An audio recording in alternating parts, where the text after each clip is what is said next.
Glasgow में चल रहे COP26 से related news. Global methane pledge में कहा गया है कि 2030 तक ग्लोबल मीथेन एमिशंस को 30% कम किया जाएगा। हालांकि इंडिया, चाइना, रशिया ने अभी तक इसको साइन नहीं किया है। मीथेन गैस के बहुत सारे सोर्सेज होते हैं, जैसे कि animals, landfill waste and oil and gas production. Climate finance के लिए 2009 में डेवलप्ड कंट्रीज ने कहा था कि वो हर साल $100 बिलियन देंगी, लेकिन इंडिया कह रहा है कि 2009 का लेवल काफ़ी नहीं है, इसकी वैल्यू एटलीस्ट $1 ट्रिलियन होनी चाहिए। छोटे आइलैंड स्टेट्स को क्लाइमेट चेंज से लड़ने के लिए इंडिया ने infra for resilient island states नाम का इनिशिएटिव लॉन्च किया है। सोलर एनर्जी को प्रमोट करने के लिए इंडिया यूके ने one sun one world one grid initiative launch किया है। ग्लोबल फॉरेस्ट वॉच का कहना है कि हर साल लगभग 2.5 लाख स्क्वायर किलोमीटर के फॉरेस्ट का डिफॉरेस्टेशन हो जाता है। नेशनल ह्यूमन राइट्स कमीशन ने सुझाव दिया है कि सभी स्टेट्स में पुलिस के खिलाफ कंप्लेंट्स के लिए स्पेसिफिक अथॉरिटी होनी चाहिए। पुलिस कस्टडी में अगर किसी को कोई इंजरी होती है तो उसकी जिम्मेदार पुलिस होनी चाहिए। सभी पुलिस स्टेशंस में कैमरास होने चाहिए और कम्युनिटी पुलिसिंग में सोशल वर्कर्स और लॉ स्टूडेंट्स को इन्वॉल्व करना चाहिए। एडिटोरियल। इंडिया यूएस की पार्टनरशिप 21st सेंचुरी में बहुत ज़रूरी है, जैसे कि क्लाइमेट एंड ट्रेड में दोनों कंट्रीज़ के कुछ इनिशिएटिव्स हैं, जैसे climate and clean energy agenda and trade policy forum. लेकिन कुछ इश्यूज भी हैं, जैसे इंडिया कहता है कि डेवलप्ड कंट्रीज़ को नेगेटिव एमिशन टारगेट्स देने चाहिए, और इंडिया कहता है कि डेवलप्ड कंट्रीज़ काफ़ी आसान शर्तों पे अपनी इको फ्रेंडली टेक्नोलॉजीज़ को इंडिया जैसी कंट्रीज़ को दें। लेकिन यूएस कहता है कि ऐसा करने से यूएसए में इनोवेशन कम होगा, क्योंकि कंपनीज को ज़्यादा अच्छे पैसे नहीं मिलेंगे नई टेक्नोलॉजी बनाने के लिए।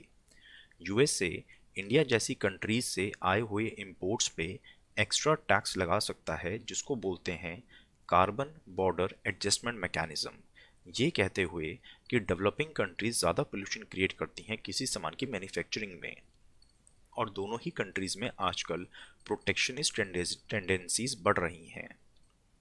क्लाइमेट और ट्रेड में काफ़ी गहरा लिंक होता है, जैसे इको फ्रेंडली टेक्नोलॉजीज़ को डेवलप्ड कंट्री से डेवलपिंग कंट्री में बेचना, सामान की ट्रेडिंग में ट्रांसपोर्टेशन यूज़ होता है जिससे कार्बन एमिशंस होते हैं, और CBAM यानी कि कार्बन बॉर्डर एडजस्टमेंट मैकेनिज्म। ऐसी टेंशन्स की वजह से नए ट्रेड वॉर्स भी हो सकते हैं। अगर इंडिया और यूएस से ठीक से काम नहीं करेंगे आपस में मिलके, तो चाइना स्थिति का फ़ायदा उठा सकता है। जैसे इस समय इंडिया यूएस सोलर पैनल्स के डिस्प्यूट में एंगेज्ड है, जबकि चाइना सोलर पावर में वर्ल्ड लीडर बनता जा रहा है। गल्फ कोऑपरेशन काउंसिल का नया नाम cooperation council for the Arab states of the gulf है। यहाँ की 3/4 वर्कफोर्स एक्चुअली माइग्रेंट वर्कर्स हैं, जिनमें से मैक्सिमम लोग south and south east Asia से आए हैं। इनमें से मैक्सिमम लोग टेम्पररी कॉन्ट्रैक्चुअल वर्क में होते हैं, जिसमें सैलरी बहुत कम होती हैं। इनमें 40% विमेन हैं, जो कि नर्स, हाउसमेड या क्लीनिंग का काम करती हैं। पैंडमिक की वजह से इनकी दिक्कतें और बढ़ गई थीं। इनको एग्जैक्टली इन्फॉर्मेशन नहीं मिल रही थी कि सिचुएशन क्या है, एंड जिस भी एम्प्लॉय के घर ये लोग काम करते थे, वहाँ पे इनका इसलिए एक्सप्लॉयटेशन बढ़ गया। अभी तक इंडिया अपने क्लाइमेट गोल्स को इंक्रीज करने से मना कर रहा था, इसीलिए ग्लासगो की अनाउंसमेंट एक बड़ा सरप्राइज है। अगर इंडिया ने सच में 8 साल में अपने इन टारगेट्स को अचीव कर लिया, तो ये दुनिया के लिए एक बहुत बड़ी मिसाल होगी। सभी देशों को ध्यान देना चाहिए कि हमारी रेस आपस में एक दूसरे के खिलाफ नहीं, बल्कि समय के खिलाफ है। Kota without data. तमिलनाडु में 20% कोटा मोस्ट बैकवर्ड क्लासेस को दिया जाता है। फरवरी में तमिलनाडु ने एक कानून बना के इसमें से आधा कोटा एक पर्टिकुलर कास्ट को दे दिया था, और मद्रास हाई कोर्ट ने अब उस कानून को रद्द कर दिया है। हाई कोर्ट ने कहा है कि आप किसी पर्टिकुलर कास्ट को कोटा नहीं दे सकते हो, आपको पहले ये प्रूव करना पड़ेगा डेटा देके कि वो कास्ट बैकवर्ड भी है या नहीं। जैसे जो बाकी सब कोटाज हैं बैकवर्ड मुस्लिम्स और अरुंधतियार्स के लिए, उस केस में वैलिड डेटा देके दिखाया गया था कि ये कम्युनिटीज़ बैकवर्ड हैं। इसलिए रिजर्वेशन अगर देनी है तो उसका आधार पॉलिटिकल यूटिलिटी नहीं बल्कि बैकवर्डनेस से रिलेटेड डेटा होना चाहिए। जीएस पेपर 4 के लिए ये आर्टिकल इंपॉर्टेंट है। Brands must stick to their stand. Advertisements के थ्रू पब्लिक ओपिनियन इन्फ्लुएंस हो सकती है।